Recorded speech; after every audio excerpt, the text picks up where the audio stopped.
आज की इस क्लास में मुताला करेंगे बच्चों हमारी दरसी किताब ख़ियाबान उर्दू के सबक नंबर 13 का, जिसका उन्वान है भर्तृहरि।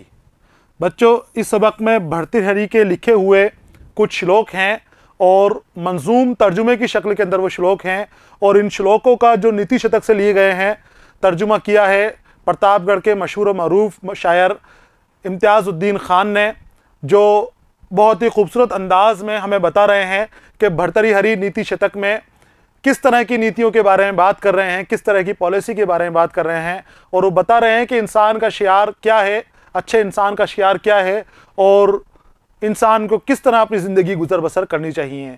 यहाँ कुछ उनके श्लोक हैं जिन्हें हम मुताला करेंगे और समझने की कोशिश करेंगे कि किस तरह की ज़िंदगी हमें गुजारनी चाहिए। बच्चों इस सबक को मैंने 4 हिस्सों में तकसीम किया है। पहले हिस्से में हमने मंजूम तर्जुमे की तारीफ़ हासिल की, इस हवाले से हमने बात की थी कि मंजूम तर्जुमा किसे कहते हैं। दूसरे के हिस्से में हमने भर्तृहरि के ज़िंदगी के हवाले से बात की और भर्तृहरि कौन थे ये हमने जाना। तीसरा हिस्सा लेकर मैं आपके सामने हाजिर हूँ। यहाँ हम भर्तृहरि की लिखी हुई ये किताब नीति शतक से लिए गए कुछ श्लोकों के मंजूम तर्जुमे हैं, हम इन तर्जुमों का मुताला करेंगे। सबक का तीसरा हिस्सा है और इस हिस्से का उन्वान है मंजूम तर्जुमा नीति शतक, और इसके बाद जो अगला हिस्सा होगा इसमें हम इन श्लोकों से मुतालिक सवालों के जवाबात हासिल करेंगे। तो हम शुरू करते हैं सबक का तीसरा हिस्सा। मैं आपके सामने इन श्लोक का जो यहाँ पर अशार की शक्ल में दिए गए हैं मुताला करेंगे, आपके सामने बुलंद ख़्वानी करूँगा और उसके बाद हम इसकी तशरीह करेंगे। हर श्लोक के अंदर अलग कहानी है, हर तर्जुमे में अलग कहानी है, अलग अंदाज़ बयान है, अलग तरह की गुफ्तगू कर रहा है और अलग तरह का पैगाम ये दे रहा है। आपको हर शेर को ध्यान से पढ़ना है, बड़े गौर व फिक्र के साथ उसको समझना है, क्योंकि ये हमें सिर्फ इम्तिहान की तैयारी ही नहीं करवा रहा है, ये हमें ज़िंदगी जीने का सलीका भी सिखा रहा है। हमें किस तरह से अपनी ज़िंदगी को गुजारना चाहिए, किस तरह से हमें हमारे आमाल रखने चाहिए, कैसा इंसान हमें बनना चाहिए और किन चीज़ों से हमें दूर रहना है, कौन सी हरकतें हमें नहीं करनी है, वो सारी चीज़ें हमें भर्तृहरि के इन श्लोकों में नज़र आएगी। तो देखिए, पहले शेर में कहते हैं, कम इल्म था तो खुद को समझता था दीदावर, कम इल्म था तो खुद को समझता था दीदावर, मगरूर फील मस्त की सूरत में था बेबसर, जब से हूँ अहले इल्म, जब से हूँ अहले इल्म की सोहबत से फैज़ याब, उतरा बुखार जहल पे अपने है अब नज़र।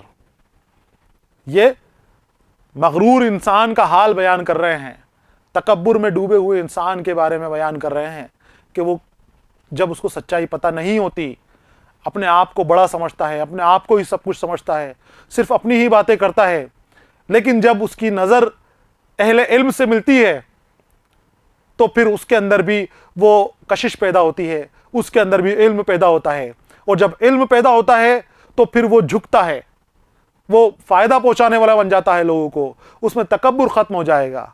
अगर इल्म है तो तकब्बुर नहीं होगा, और तकब्बुर है, गुरूर है, घमंड है तो इल्म नहीं होगा। ये पैगाम यहाँ पर दे रहे हैं।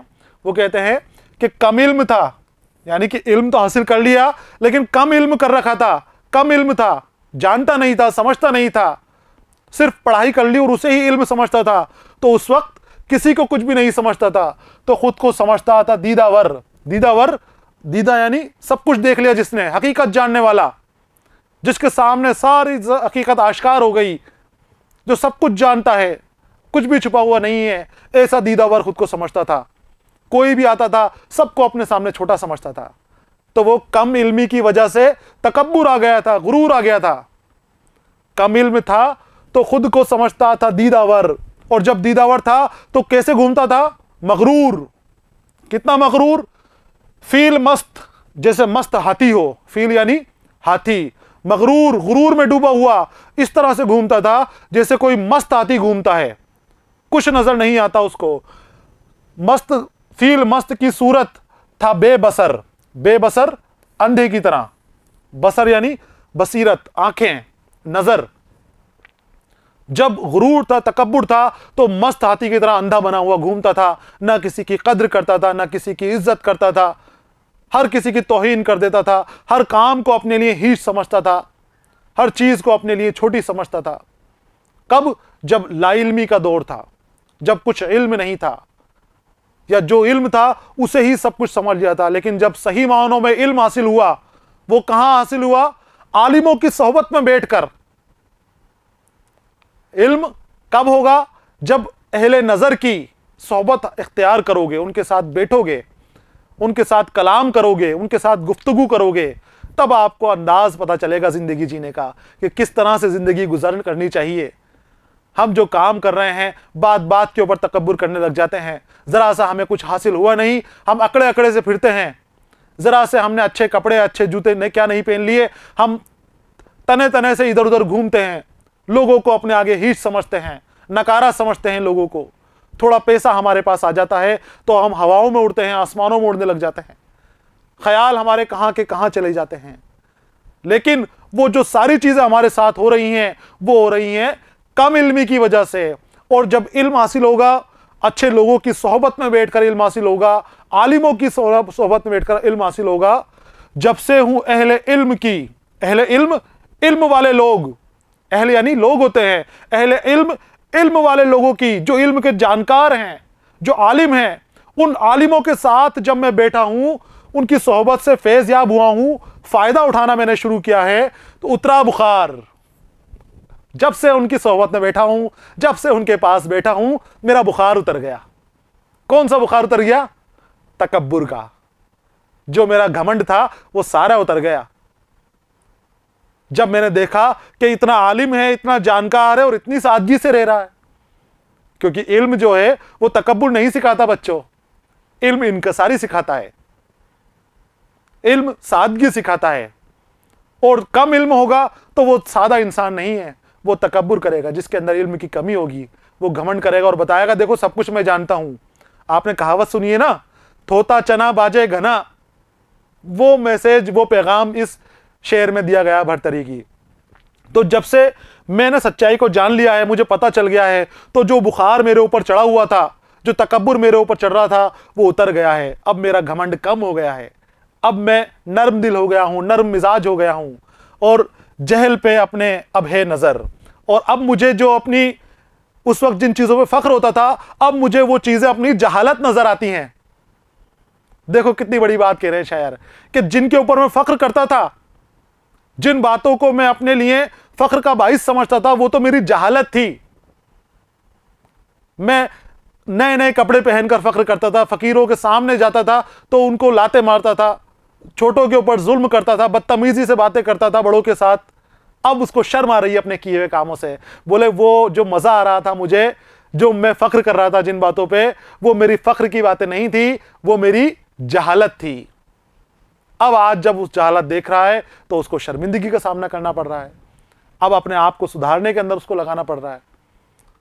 तो अपने आप को नरम मिजाज रखो, नरमी रखो अपने बर्ताव के अंदर, लोगों से उसने इखलाक से बात करो, अच्छे सलीके से बात करो। आपका इखलाक ही आपकी पहचान है, आपके माँ बाप की पहचान है, आपके असतिज़ा की पहचान है। जिस तरह का आप इखलाक करोगे, उसी तरह की बातें आपके माँ बाप के लिए की जाएंगी, उसी तरह की बातें आपके ख़ानदान के लिए की जाएंगी, आपके मदरसों के लिए की जाएगी, आपके स्कूलों के लिए की जाएगी, आपके उस्तादों के लिए भी यही बातें की जाएंगी कि यही सिखाया है इसलिए यही बातें ही कर रहे हैं, यही तकब्बुर सिखाया है इसलिए तकब्बुर कर रहे हैं बातों बातों पे। तो अपने आप के अंदर नरमी लेकर आओ। ये कहते हैं कि उतरा बुखार, जहल पे अपने है अब नज़र। अब अपने जहल के ऊपर नज़र है, सिर्फ अपना जहालत जो है बातें वही वो नज़र आती हैं। चलने के अंदर भी जहालत नज़र आती है, उठने बैठने में भी जहालत नज़र आती है। ना उठने बैठने का सलीका मालूम है, ना चलने फिरने का सलीका मालूम है, ना खाने के तरीके पता हैं, ना सोने के तरीके पता हैं। और हम इन चीज़ों के ऊपर फ़ख्र कर रहे थे कि हमें सब कुछ आता है, हम सब कुछ जानते हैं। लेकिन जब तक हमने आलिमों की सोबत इख्तियार नहीं करी, अच्छे लोगों के साथ नहीं बैठे, गुरुओं के साथ नहीं बैठे, तब तक हमें कुछ भी नहीं मिला। तब तक हम अपने आप को ही सब कुछ समझ रहे थे। और जैसे ही हमें इल्म मिला, इल्म हासिल हुआ, हमारा पारा नीचे आ गया, हमारा बुखार उतर गया, ज़मीन पर आ गए। हम आसमानों से उड़ते हुए ज़मीन पर आ गए और सच्चाइयाँ पता चल गई कि हम कितने पानी के अंदर हैं। बहुत अच्छा ये श्लोक है जो शेर यहाँ पर शेर की शक्ल में दिया है। माने आपको इसके लिख लेने हैं। आगे आते हैं। अगले बंद की तरफ। देखिए ये कहता है, हाथी हुआ बदमस्त तो अंकुश मारा। ये नीति बता रहा है, पॉलिसी बता रहा है कि किस तरह से हमें चीजों को देखना है। हाथी हुआ बदमस्त तो अंकुश मारा, डंडे से किया घोड़े गधे को सीधा। हर रोग का मिल जाएगा दुनिया में इलाज, दानिस्ता हिमाकत की नहीं कोई दवा। कितनी गहरी बात यहां पर कह रहे हैं। हर शेर में, हर अशार में आपको ऐसा ही कुछ ना कुछ पैगाम मिलेगा। आपको लिख लेना है, पैगाम को भी लिख लेना है कि क्या पैगाम आपको इसके जरिए मिल रहा है। कि अगर हाथी पागल हो जाए, हाथी मस्त हो जाए, बात नहीं सुने, आवारागर्दी करे, बदमाशी करे, तो उसको सुधारा जा सकता है। वो अंकुश उसका हथियार है, उसके सर पे अंकुश मारो, वो काबू में आ जाएगा। चाहे कितना ही बदमाश आती हो, कितना ही मस्त आती हो, अंकुश पड़ते ही वो काबू में आ जाएगा। आप जैसा कहोगे वैसे ही करने लग जाएगा। हाथी हुआ बदमस्त तो अंकुश मारा। अंकुश हाथी को काबू में करने का एक हथियार होता है, एक डंडा सा होता है जिसके आगे नुकीली नोक लोहे की लगी रहती है, जिसकी वजह से हाथी काबू में रहता है उस अंकुश से। और अगर घोड़े गधे हंगामा करें, शोर शराबे करें, तो उनके लिए डंडा है। वो बदमाशी करते हैं तो डंडे से उनको सीधा कर दो। डंडे से किया घोड़े गधे को सीधा। जानवर सारे सीधे हो सकते हैं। हर रोग का मिल जाएगा दुनिया में इलाज, और इस दुनिया में हर रोग का इलाज मिल जाएगा। हर बीमारी की, हर परेशानी की दवा मिल जाएगी। लेकिन अगर कोई जानबूझकर गलतियां करे, जानबूझकर ऐसे काम करे जो नहीं करने चाहिए, तो उसका कोई इलाज नहीं है। अगर गलती से हो जाता है तो उसको भी सुधार सकते हैं, उसका भी इलाज है, मना कर देंगे, दोबारा नहीं करेगा। लेकिन जब कोई जानबूझकर हिमाकतें कर रहा है तो उसका कोई इलाज नहीं है, फिर उसको सजा ही दी जानी चाहिए। भर्तृहरि हरि कहते हैं कि उसको अगर तुम सुधारने की कोशिश करोगे तो सुधार नहीं पाओगे। उस पर अपना वक्त जाया मत करो, उसको सजा दो और उसको सजा से ठीक करो। दानिस्ता, दानिस्ता जानबूझकर, अक्ल में पता है, उसको समझता है, लेकिन फिर भी वो कर रहा है, जानबूझकर वो काम कर रहा है, तो इसकी कोई दवा नहीं है, इसका कोई इलाज नहीं है। बड़े से बड़े हाथी को, पागल हाथी को सुधारा जा सकता है। गधे घोड़े को ठीक किया जा सकता है। लेकिन इस तरह के हालात जब आ जाते हैं कि लोग जानबूझकर गलतियां करें, तो उन गलतियों को नहीं सुधारा जा सकता। उन लोगों का कोई इलाज नहीं है जो जानबूझकर गलतियां कर रहे हैं। यह हो गया हमारा दूसरा भर्तृहरि का श्लोक। आगे चलते हैं अगले श्लोक की तरफ। देखिए इस श्लोक को कि आ जाएगा सिंगार से क्या रूप में निखार, क्या फूल गूंद लो तो चमक जाए जुल्फ़े तार। दुनिया की हर नमूद और नुमाइश की है फना, दुनिया की हर नमूद और नुमाइश को है फना, होती है बस जुबान मुहज्जिब सदा बहार। यहां आप मुश्किल अल्फाज जो आते हैं वो भी आप लिख लिया करें, जब मैं आपको बताऊं उनको भी ना छोड़ें आप। और जब तशरीह में आपको बता रहा हूं वो तशरीह, वो माने भी आप इसके समझ लें। ये पूछते हैं सिंगार करने वालों से, बनावटी मेकअप पाउडर जो करते हैं लोग, उनसे पूछ रहे हैं कि तुम सिंगार कर रहे हो, मेकअप लगा रहे हो, क्या तुम्हारे सिंगार से तुम्हारे रूप के अंदर निखार आ जाएगा? क्या तुम्हारी खूबसूरती में इजाफा हो जाएगा? क्या वो तुम हमेशा के लिए उसको अपना चेहरा ऐसा ही रख सकते हो कि जैसे आज हो, जवानी में दिख रहे हो? क्या 60 साल बाद, 50 साल बाद वैसे ही नजर आओगे? नहीं आ सकते।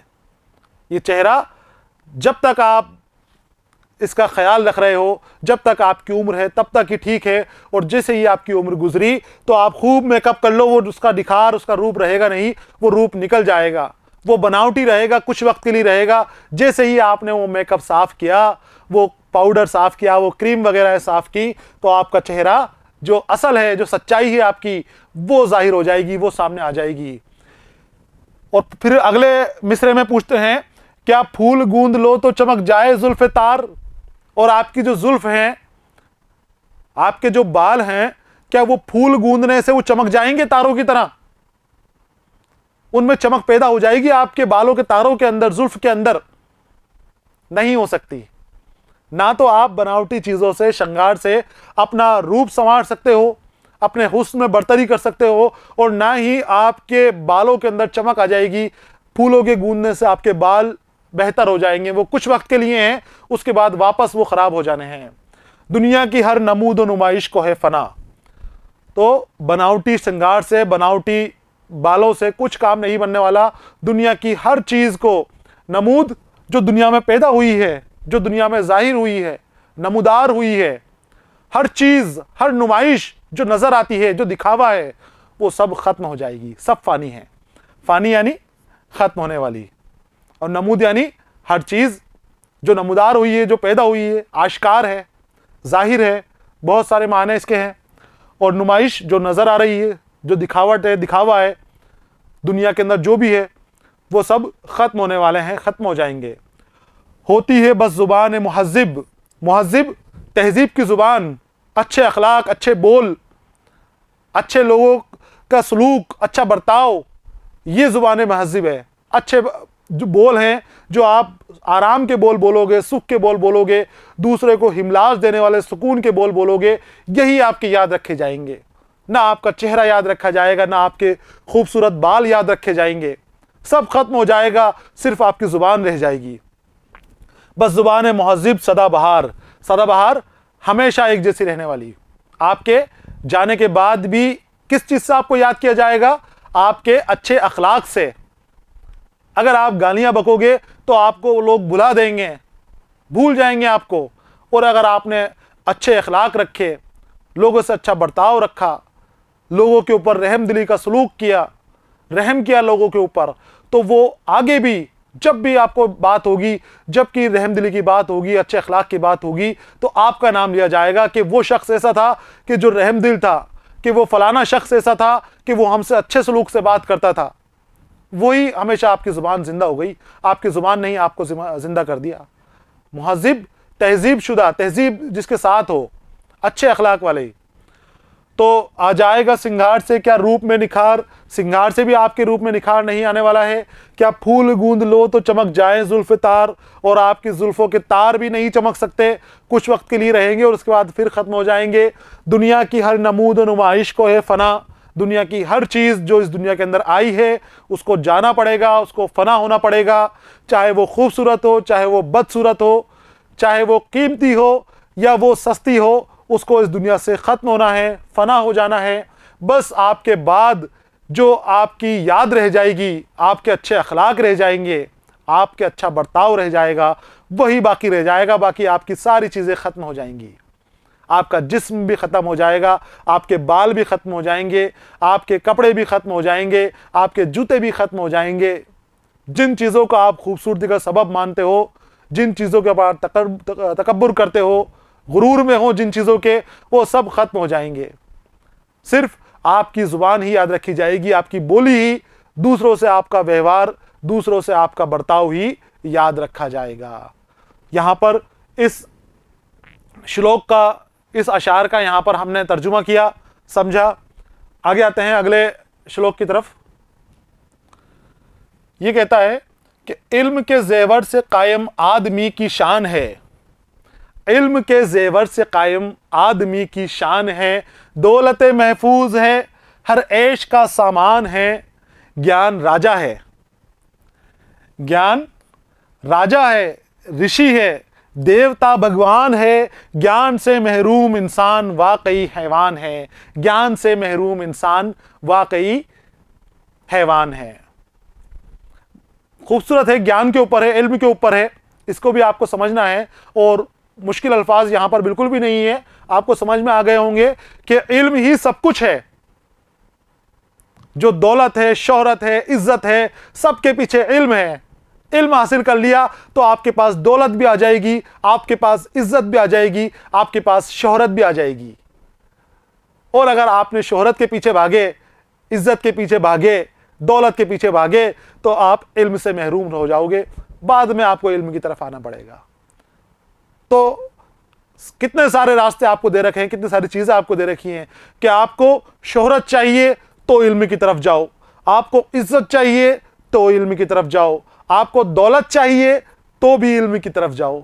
इल्म आपके लिए हर चीज़ का इंतज़ाम करेगा। आपके लिए दौलत भी लेकर आएगा, आपके लिए शोहरत भी लेकर आ जाएगा, आपको नामवर भी बना देगा, आपको बड़ा भी बना देगा, आपको अमीर भी बना देगा, हर चीज़ से आपको नवाज देगा। वो इल्म ही है जो आपके लिए करने वाला है। इसलिए इल्म को लिए बेदार रहो, इल्म हासिल करते रहो, जहां से मिले वहां से लेते रहो, जितना हो सके उतना लो, और उस इल्म से अपनी ज़िंदगी को जो मकसद हैं आपके उसको पूरा करने के अंदर लगाओ, उसको उनको काम में लो, अपने इल्म को। तो इल्म के जेवर से कायम आदमी की शान है। इल्म का जो जेवर, जो इल्म के जेवर से आरास्ता है, वही आदमी शानदार है, उसकी शान कायम है जिसने इल्म का जेवर पहन रखा है। इल्म के बगैर कुछ नहीं है। दौलत होगा, खूब शोहरत हो, कोई माने नहीं है आदमी के इसके लिए। अगर इल्म नहीं है, तहजीब नहीं है, उसको तमीज़ नहीं है, तो उस दौलत का कोई माने नहीं है। दौलत महफूज है। इल्म ऐसी दौलत है कि जो अपने आप में महफूज है, कोई चुरा नहीं सकता आपसे, कोई ठग नहीं सकता, कोई डकैती नहीं कर सकता आपके इल्म को छीन के ले जाए, ऐसा कभी नहीं हो सकता। कोई आपको बर्बाद नहीं कर सकता। जो दुनियावी दौलत है, पैसा है, सोना है, चांदी है, लेकर आप सफर पे निकल जाओ, जैसे ही मौका मिलेगा डकैत आपसे चुरा लेंगे, चोर आपको छीन लेंगे, उसके लिए आपका खून भी कर देंगे, मार देंगे आपको, आपकी उस दौलत को हासिल करने के लिए। और जबकि आप खाली हाथ चले जाओ, आपका इल्म आपके साथ है, आपके जहन में आपका इल्म आपके साथ भरा हुआ है, आप खाली हाथ चले जाओ, हर जगह आप फायदा उठाओगे, हर जगह आप मुनाफे में रहोगे। दौलत महफूज है। महफूज जो जिसकी हिफाजत की गई हो, जो हिफाजत से रखा गया हो, उसे महफूज कहते हैं। हर ऐश का सामान है और हर तरह के ऐश सामान मुहैया करा सकता है इल्म। सारे आराम है इल्म के अंदर। ज्ञान, ज्ञान यानी इल्म क्या है? राजा है। ज्ञान राजा है, ऋषि है, देवता, भगवान है। ये ज्ञान के ही रूप हैं कि वो राजा जैसा फायदा भी पहुंचा सकता है आपको, ऋषियों जैसा फायदा भी पहुंचा सकता है आपको, आपके लिए देवता भी बन जाएगा और आपके लिए भगवान भी। आपका इल्म, आपकी हासिल करी हुई जो पढ़ाई है, लिखाई है, जो आपने हासिल करी है इल्म, वो आपको इतना फैज़ पहुंचाएगा, वक्त वक्त पे फैज़ पहुंचाएगा।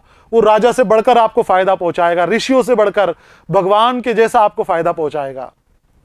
और ज्ञान से महरूम अगर कोई हो जाता है तो ज्ञान से महरूम इंसान वाकई हैवान है। महरूम जिसने हासिल नहीं किया हो, छोड़ दिया हो, तो ज्ञान से महरूम इंसान वाकई हैवान है। हैवान यानी जानवर। इंसान तो ज्ञान हासिल करते हैं, ज्ञानी बन जाते हैं, इल्म हासिल करते हैं, आलिम बन जाते हैं। तो कौन इल्म हासिल नहीं करता? जानवर। तो जिस इंसान ने इल्म हासिल नहीं किया वो हैवान से कम नहीं है, वो हैवान ही है। यहां पर भर्तरी के एक और हमने श्लोक का मुताला किया है। अगले श्लोक की तरफ आते हैं।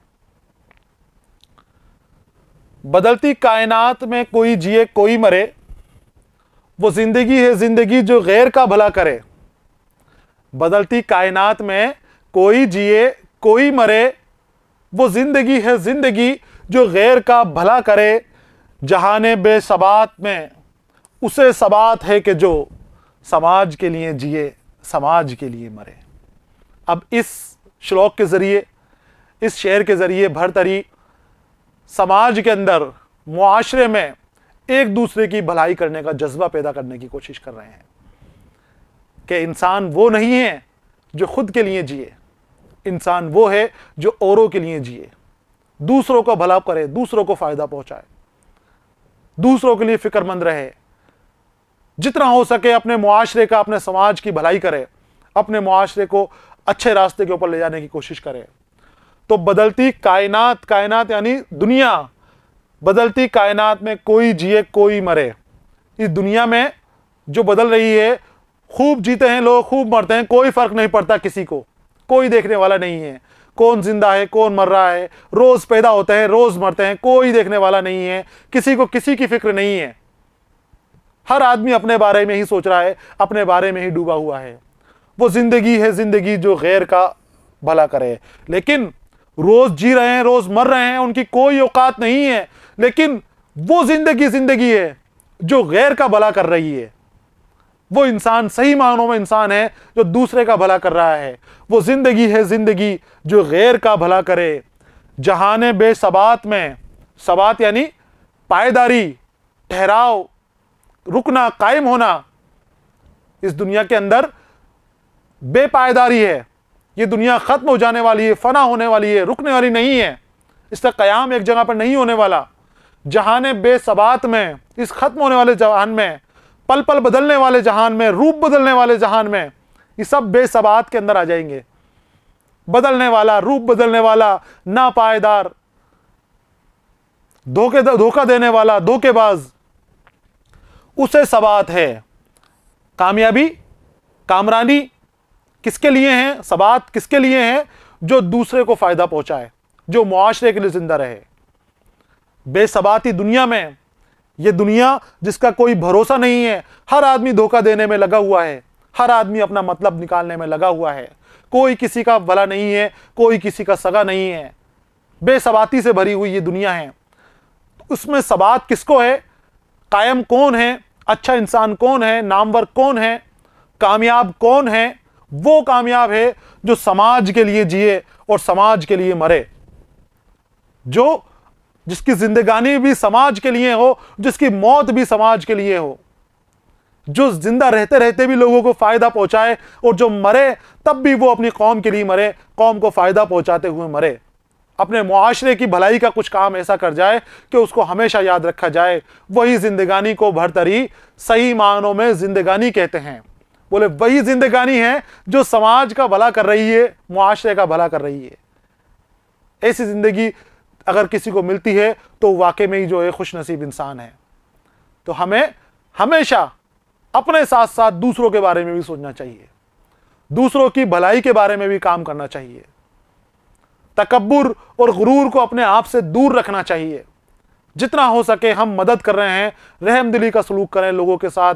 जो आपको करनी है मदद, खामोशी से मदद करो और खूब मदद करो, और लोगों को सलाह दो, अच्छे कामों की सलाह दो। मुआशरे की मदद का मतलब है कि जैसे आप कर सकते हो वैसे मदद करो।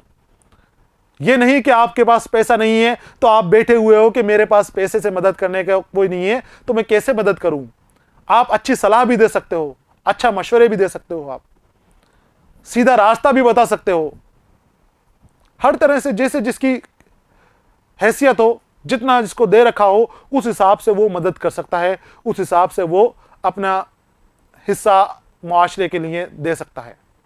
तो असल ज़िंदगी वही है जो मुआशरे की भलाई और बहबूदी के लिए काम कर रही है, मुआशरे की अच्छाई के लिए काम कर रही है, मुआशरा जिससे फैज़याब हो रहा है, वही ज़िंदगी सही मानों में ज़िंदगी है। वरना उस ज़िंदगी का कोई फ़ायदा नहीं जो खुद के लिए जी रहा है और ख़ुद के लिए ही मर रहा है। शायर कहते हैं कि ऐसी तो कायनात में बहुत सारी मौतें होती हैं, बहुत सारी ज़िंदगी हो रही हैं, रोज़ लोग मरते हैं, रोज़ लोग पैदा होते हैं, कोई फ़र्क नहीं पड़ता किसी को, कोई नहीं सोचता किसी के लिए।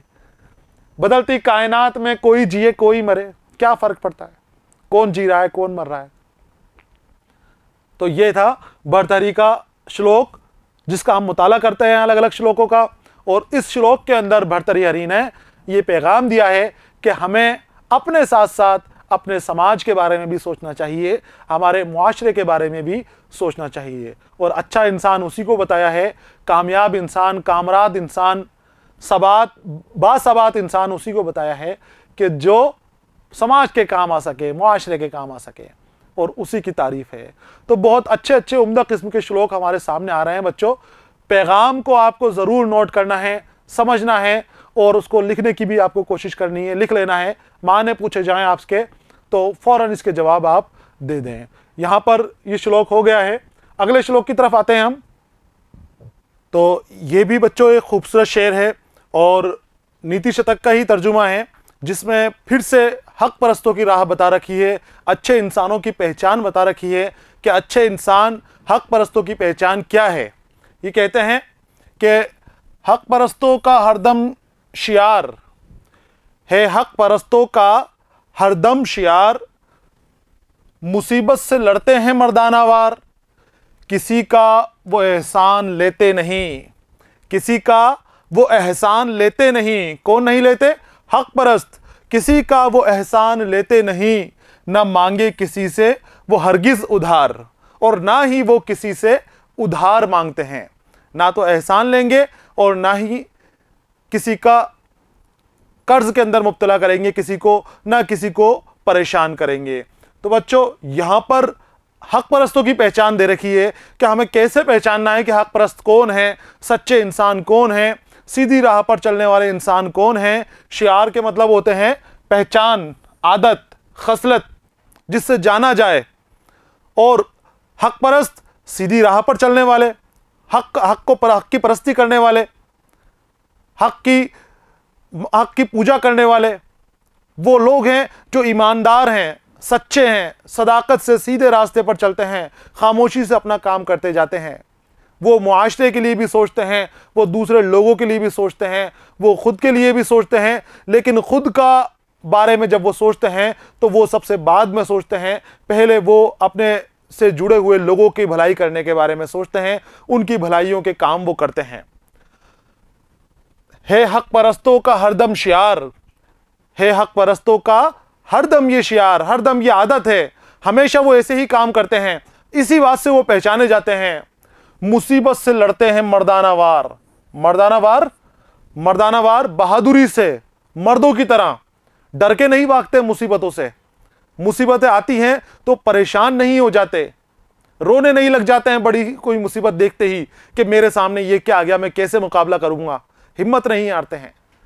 वो मुसीबत का मर्दानावार मुकाबला करते हैं, डट के मुकाबला करते हैं, चाहे हार जाएं, हारने का गम नहीं है, लेकिन बड़ी बात यह है कि वो मुसीबत के सामने डटकर खड़े हुए हैं, उसका मुकाबला करने के बाद वो हार रहे हैं, तो उनकी हार भी वो बड़ी हार होती है।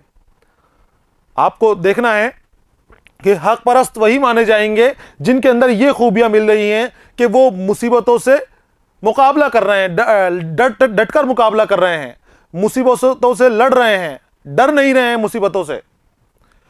किसी का वो एहसान लेते नहीं, और वो लोग एहसान करते हैं, दूसरों का भला करते हैं, दूसरों को फायदा पहुंचाते हैं, खुद किसी का एहसान नहीं लेते, खुद किसी से मदद नहीं मांगते, दूसरों के काम करते हैं, खुद का काम चाहे नहीं बनता तो कोई बात नहीं, खुद ही मेहनत करते हैं, खुद ही कोशिश करते हैं, अपने आप से करने की कोशिश करते हैं। लेकिन आप उन लोगों के अंदर यह बात देखोगे कि वो कभी भी आपसे मदद नहीं मांगेंगे। आपके आसपास भी ऐसे लोग मिल जाएंगे, और आपको भी यही आदत अपने अंदर पैदा करनी है, यही खसलत अपने अंदर पैदा करनी है। आपका शियार भी यही होना चाहिए, इसी से आप पहचाने जाने चाहिए कि यह शख्स ऐसा है कि जिसने हमेशा लोगों की मदद की है, हमने इसे हमेशा लोगों की मदद करते हुए देखा है, कभी भी इसको किसी के आगे हाथ फैलाते हुए या किसी से मदद की गुहार लगाते हुए हमने नहीं देखा है। यह खुद अपने काम कर लेता है, बल्कि दूसरों की मदद भी करता है। चाहे आपकी क्लास में हो, चाहे आपके क्लास से बाहर हो, चाहे आपका मैदान आमल जो आपका मुआशरा है वहां आपकी मुलाकात किसी से हो, तो हर शख्स की राय आपके बारे में यही होनी चाहिए कि ये वो है कि जो सबकी मदद करता है, लेकिन किसी के आगे हमने इसको हाथ फैलाते हुए नहीं देखा। और वो लोग ना मांगे किसी से वो हरगिज उधार, और कभी भी किसी से उधार नहीं मांगते। यानी कि उधार मांगना भी एहसान करना है। अगर किसी से उधार ले लिया तो खुद के ऊपर एहसान करा लिया, जो उधार देगा आपको वो उसका एहसान हो जाएगा आपके ऊपर, जो आपका काम आसान कर देगा उसका एहसान हो जाएगा आपके ऊपर। तो ये हक परस्तों की पहचान नहीं है कि वो किसी से उधार मांगे, किसी का एहसान लें, मुसीबतों से डर के भाग जाएं, परेशानियों को पीठ दिखाकर आगे बढ़ जाएं। ये हक परस्तों की पहचान नहीं है। हक परस्तों की पहचान जो नीति शतक में बताई गई है, भर्तरी ने बताई है, इम्तियाजुद्दीन खान ने यहाँ तर्जुमा किया है, वो यही बताई है कि वो लोग हमेशा मर्दाना वार हिम्मत और हौसले से मुकाबला करते हैं। वो डरते नहीं हैं, मैदान छोड़कर भागते नहीं हैं, वो कभी भी हार नहीं मानते, हारते हारते भी वो लड़ते हैं, डटकर मुकाबला करते हैं, और किसी का एहसान नहीं रखते अपने ऊपर, एहसान नहीं करने देते किसी को, किसी के आगे कभी हाथ नहीं फैलाते, ना ही किसी से उधार मांगते हैं। तो ये भी आपको लिख लेना है, इसका तर्जुमा भी जो मैंने आपको बताया, इसकी तशरीह बहुत आसान है। मुश्किल अल्फाज आप लिख लें तो पूरे अशार की, इस पूरे बंद की तशरीह करना आपके लिए आसान हो जाएगा। अगले शेर की तरफ आते हैं। जिसकी तवनगिरी में नहीं तमकनत का नाम, जिसकी तवनगिरी में नहीं तमकनत का नाम, गमगी न कर सकेगा उसे गम का इज़्दिहाम। जिसकी तवनगिरी में नहीं तमकनत का नाम, गमगी न कर सकेगा उसे गम का इज़्दिहाम। गर बहस हो तो बज़्म में मुंतिक से सरखिर्द, गर बहस हो मजलिस में, गर बहस हो तो बज़्म में मंतिक से सरखिर्द। बातिल से जंग हो तो है शमशीर बेनियाम, बातिल से जंग हो तो है शमशीर बेनियाम। ये फिर से हक परस्तों का और अच्छे लोगों का, सीधे रास्ते पर चलने वालों का, बहादुर और सच्चे लोगों की पहचान बता रहे हैं। ये कहते हैं कि अब हमने सदाकत और ईमानदारी तो देख ली, अब बहादुरी और उसका जहन भी अच्छा होना चाहिए। अच्छे इंसान की पहचान के लिए ज़रूरी है कि उसकी जहनी सलाहियत भी देखी जाए कि जहनी सलाहियत उसमें कितनी है। ये कहते हैं कि जिसकी तवनगिरी, तवनगिरी यानी मालदार, दौलतमंद, दौलत, रईसी, और तमकनत, तमकनत यानी गुरूर, माल की वजह से आने वाला गुरूर, घमंड, तकब्बुर, शाही अंदाज, ये सब कैसे आएगा? माल और दौलत की ज्यादती की वजह से। कहते हैं जिसकी तवनगिरी में नहीं तमकनत का नाम, जो मालदार है लेकिन उसको अपने मालदार होने का एहसास नहीं है, उसको अपने मालदार होने पर गुरूर नहीं है, वो मालदार होके भी सादगी से रहता है, मालदार होके भी, दौलतमंद होके भी, पावरफुल होके भी इनकिसारी से रहता है, झुके हुए सर के साथ चलता है, लोगों से हुस्न इखलाक के साथ बात करता है, लोगों से अच्छे अंदाज में बात करता है, अच्छे इंसानों में उसकी पहचान होती है। उसके बारे में यहां पर बात कर रही हैं कि जिसकी तवनगिरी में नहीं तमकनत का नाम, तमकनत यानी गुरूर, उस दौलत का, शोहरत का, उसका घमंड, तकब्बुर उसके अंदर जब आ जाए तो वो तमकनत कहलाएगा। तमक यानी चमकना, अपने आप के ऊपर गुरूर की वजह से तेज हो जाना, तेजी ला देना अपने चेहरे के अंदर। तो जिसकी तवनगिरी में नहीं तमकनत का नाम, गमगी ना कर सकेगा उसे गम का इज़्दिहाम। इज़्दिहाम यानी ज्यादती, भीड़, बहुत सारे। तो जिसके अंदर इनकिसारी हो, सादगी हो, दौलत होने के बाद भी वो सादगी हो, तो कभी खुदा ना खास्ता उसके ऊपर बहुत सारे गम भी आ पड़े, भीड़ आ पड़े गमों की, दुनिया भर के गम उस पर टूट पड़े, तो तब भी वो परेशान नहीं होगा, उस गम में भी परेशान नहीं होगा, क्योंकि उसने अपनी आराम की आदत डाली नहीं, वो सदा इनकिसारी में रहा, नीचे गर्दन झुकाए हुए रखा हो। तो अब अगर गम भी आ जाएं तो वो गम भी उसके ऐसे ही निकल जाएंगे कि जैसे उसके आम दिन, जो अच्छे दिन थे, वो निकले हैं। गमगी ना कर सकेगा उसे गम का इज़्दिहाम। गर बहस हो, गर बहस हो तो बज़्म में मंतिक से सरखिर्द। मंतिक यानी बच्चों ये इल्म है जिसको रियाजी भी कहते हैं, और ये हुज्जत और दलाइल का इल्म है। तो यहाँ पर हुज्जत और दलाइल की बात हो रही है, रियाजी की बात हो रही है कि अगर बज़्म यानी महफिल, महफिल में रियाजी की कोई बहस हो जाए, किसी मसले के ऊपर कोई हुज्जत हो जाए, तो उसके अंदर भी वो सरखिर्द हो जाते हैं। सरखिर्द यानी कामयाब हो जाते हैं, अपनी अक्ल के जरिए, अपने जहन के जरिए उस महफिल में वो छा जाते हैं, महफिल के हर सवालों के जवाब दे देते हैं, जो भी उनसे पूछा जाए वो फौरन जवाब उनके पास रहता है। तो ये कहते हैं कि अगर रियाजी की बात कर ली जाए, मंतिक की बात कर ली जाए, तो मंतिक में भी सुरखरू हो जाते हैं। और अगर जंग की बात हो जाए, यानी एक तरफ तो दरबार की अक्ल की बात हो जाए कि अक्ल की बात आए, तो वहां भी वो कामयाब हो गए, वहां भी वो कामरान हो गए। और अगर जंग की बात आए, कुव्वत की बात आए, तो कुव्वत में भी वो कामयाब हो जाते हैं। बातिल से जंग हो तो है शमशीर बेनयाम। बातिल यानी दुश्मन जो हक पर नहीं है, जो जालिम है, तो अगर जालिम से मुकाबला हो जाए तो वो अपनी शमशीरें भी निकाल लेते हैं, वो अपनी शमशीरें भी बेनियाम रखते हैं। नियाम यानी मयान, जिसमें शमशीर रहती है, जिसके तलवार का घर, इसे नियाम कहते हैं।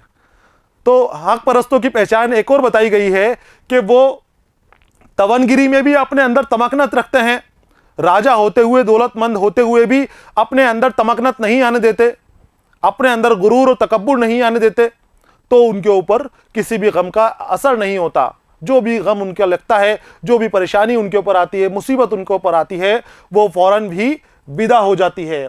और अगर बहस हो, बज़्म में अगर जहनी बात की जाए, जहनी कुव्वत की बात की जाए, तो उसमें भी वो सरफराज हैं, उसके अंदर भी वो ताकतवर हैं, अपनी ताकत दिखाएंगे जहनी कुव्वत में भी। और अगर बाजू की कुव्वत की बात की जाए तो उसके अंदर भी वो सुरखरू होकर निकलते हैं, वहां भी वो किसी से डरते नहीं हैं। तो जहन में भी आगे हो जाते हैं और जिस्मानी कुव्वत में भी वो आगे हो जाते हैं। तो वो लोग हैं, असली लोग हैं, वो सच्चे लोग हैं, ईमानदार लोग हैं, जिनमें इस तरह की सलाहियत, इस तरह की कुव्वत पाई जाए। तो ये अच्छे इंसान की पहचान बताई गई है कि जो अपनी दौलत होते हुए भी तकब्बुर ना करे। यहां पर आपको बड़े गौर से समझना है कि तकब्बुर दो तरीके से होता है कि एक तो जिसके पास ताकत नहीं है, जो कुछ भी नहीं कर सकता, कुछ भी नहीं, और वो तकब्बुर करे तो उसके तकब्बुर के कोई मायने नहीं है। एक पावरफुल है, लोगों का नुकसान कर सकता है, ताकतवर है, दौलतमंद है, और वो तकब्बुर करे तो वो तकब्बुर बच्चों दूसरों के लिए खतरा हो जाता है। वो लोगों को सताना शुरू कर देता है। इस तरह का शख्स जो ताकतवर भी है और उसमें गुरूर भी आ जाता है, तकब्बुर भी आ जाता है, तो वो लोगों को परेशान करता है, सताता है, और जब उसके ऊपर गम आते हैं तो वो गम में टूट भी जल्दी जाता है। जैसे ही उसकी दौलत गई वो बिखर जाता है, रेजा रेजा हो जाता है। लेकिन जिसने अपने सभी दिनों को एक जैसा समझा, जो दौलत में भी नरम दिल रहा, रहम दिल रहा, और अपनी कमजोरी के अंदर भी जब दौलत नहीं है, अपनी गुर्बत में भी रहम दिल रहा, तो वो शख्स कामयाब हो जाता है। उसको कोई गम नहीं परेशान करता, कोई मुसीबत उस पर नहीं आती। और बहस अगर हक के बात पे बहस हो जाए, जहनी बात पर बहस हो जाए, वहां भी वो कामयाब हैं, और तलवार की बात आ जाए तो वहां भी वो लड़ने के लिए तैयार हैं, अपने जाने कुर्बान करने के लिए, हक के लिए जाने कुर्बान करने के लिए तैयार हैं। यह आपको समझ में आ गया होगा। मुश्किल अल्फाज जो हैं इन्हें आप लिखने ना, इसके माने आगे आते हैं। तशद्दुद ना हिरस व हवस से हो काम। तशद्दुद यानी जुल्म व सितम, बहुत ज्यादा ज्यादती करना। तशद्दुद न हिर्स व हवस से हो काम, करो बेकसों की मदद सुबह शाम। हर एक फर्द व मिल्लत के हो खैर ख्वाह, सभी मज़हबों का करो एहतराम। ये ताकीद कर रहे हैं नीति शतक के अंदर भर्तरी, और ये कह रहे हैं कि जुल्म व सितम से, हिर्स व हवस से, लालच से कुछ भी काम बनने वाला नहीं है। बने हुए काम इन चीजों से बिगड़ जाते हैं। किसी से ऊपर अगर तुम जुल्म करोगे और उससे वो काम निकालवाना चाहो तो वो जुल्म के बिना पर कभी आपका काम पूरा नहीं होगा। आपके मन में लालच हुआ, हिर्स व हवस रही, तो फिर आपके बनते हुए काम बिगड़ जाएंगे। इनसे काम बनने वाले नहीं हैं। काम कैसे बनेंगे? करो बेकसों की मदद सुबह शाम। बेकसों जिसमें ताकत नहीं है, कमजोरों की, नातवां लोगों की मदद करो आप, उसी से आपके काम बनेंगे। जुल्म सितम से नहीं बनेंगे, तशद्दुद से नहीं बनेंगे, बेकसों की मदद करने से। और सुबह शाम यानी हमेशा उनकी मदद करते रहो। जब वो आपके सामने आ जाएं, मदद के लिए दरख्वास्त करें, अपने हाथ आगे फैला दें, तो बेझिझक उनकी मदद करो। उनकी मदद करोगे तब आप कामयाब हो पाओगे। हर एक फर्द व मिल्लत के हो खैर ख्वाह। हर एक फर्द, फर्द यानी एक शख्स, इंसान जो भी आ जाए, चाहे कोई फर्द आ जाए, फर्द का काम कर दो। और अगर पूरी मिल्लत को आपकी जरूरत पड़े, मिल्लत यानी कौम को, मुआशरे को अगर आपकी जरूरत पड़ जाए, तो वहां भी मदद करने के लिए तैयार रहो, और उसकी भी जैसे आपसे बन पड़ती है वैसे मदद करने की कोशिश करो। सभी मजहबों का करो एहतराम। और यह हमें चाहिए कि हम सभी मजाहिब का एहतराम करें, उनकी इज्जत करें, और उनके मानने वालों की इज्जत करें। हमारी ये आदत होनी चाहिए कि हम कभी भी किसी दूसरे मजहब का मजाक नहीं उड़ाएं, उसकी बातों को उस मजहब के मानने वालों के ऊपर छोड़ दिया जाए। ना तो उनकी इस्लाह करो और ना ही उनका मजाक उड़ाओ। वो जैसे कर रहे हैं उनको करने दो, और खुद भी अपने मजहब को सिर्फ अपनी तरफ ध्यान दो, अपने अंदर सुधार लाने की कोशिश करो। हर इंसान अगर अपने मजहब में सुधार लाएगा, अपने मजहब को अच्छा करने के बारे में सोचेगा, तो बच्चों सारे फसाद, सारे लड़ाई झगड़े खत्म हो जाएंगे। लड़ाई झगड़े कब होते हैं? कि जब एक दूसरे के मजहब की बेइज्जतियां की जाती हैं, एक दूसरे के मजहब को खराब बताया जाता है। सबके मानने वालों का मजहब उनकी नजरों में अच्छा है, किसी के लिए भी अपना मजहब बुरा नहीं है। तो सब अपने अपने मजहब की इज्जत करें और हमें चाहिए कि हम सबके मजहब की इज्जत करें, यानी उनके कामों में दखल अंदाजी ना करें, उन लोगों से बीच के अंदर मजहब के बारे में उनके बातें ना करें, सिर्फ अपने मजहब के बारे में सोचें, अपने मजहब की बुराइयों को दूर करने के लिए कोशिश करते रहें। तो फिर देख लीजिए इसका माना एक बार कि अच्छा इंसान कौन है, क्या सीख दे रहे हैं हमें अच्छा इंसान बनने के लिए, अच्छा मुआशरा बनाने के लिए, अच्छे समाज की नींव डालने के लिए क्या जरूरी है हमें? कि तशद्दुद नहीं करना है, जुल्म सितम नहीं करना है, जालिमों में शुमार नहीं होना है, ना हिर्स और हवस करेंगे। हिर्स यानी लालच और हवस यानी भी लालच, बुरी आदतें। तो हमें अपने मन से लालच और तशद्दुद को, जुल्म करने की ताकत को निकाल देना है। हमें जुल्म नहीं करना। और करना क्या है? हमेशा सुबह शाम हमें गरीबों की मदद करनी है, बेकसों की मदद करनी है। मदद का मैंने आपको अभी पहले भी बताया था इसके अंदर कि मदद करने का यह मेयार होना चाहिए कि जितनी आपकी ताकत हो उस तरह से मदद करें। रुपयों पैसों की ताकत है तो रुपयों पैसे से मदद करें, कोई दूसरी मदद कर सकते हो आप तो वो दूसरे तरह से उसकी मदद करें। कई बार कुव्वत की जरूरत पड़ती है, अपनी कुव्वत से लोगों की मदद करें, जैसे मदद कर सकते हो वैसे मदद करें। रुपया पैसा ये मदद करने के लिए जरूरी जुज नहीं है। जैसे आपकी ताकत है, जैसा आपके पास सरमाया है, उस तरह से आप मदद करें और सभी मजहबों का एहतराम करें। एहतराम यानी इज्जत करना। तो सभी जो मजहब होते हैं हमारे हिंदुस्तान के अंदर, हमें चाहिए कि उन सभी मजहबों का हम एहतराम करें, किसी भी मजहब के बारे में गलत बातें ना बोलें और किसी भी मजहब की बुराई ना करें। सभी मजहब इज्जत के काबिल हैं। यहां पर बच्चों जो नीति शतक के हम तर्जुमे कर रहे हैं वो 8 अशार यहां पर मुकम्मल हो गए हैं। 8 दोहों के 8 श्लोकों के हमने तर्जुमे यहां पर किए हैं।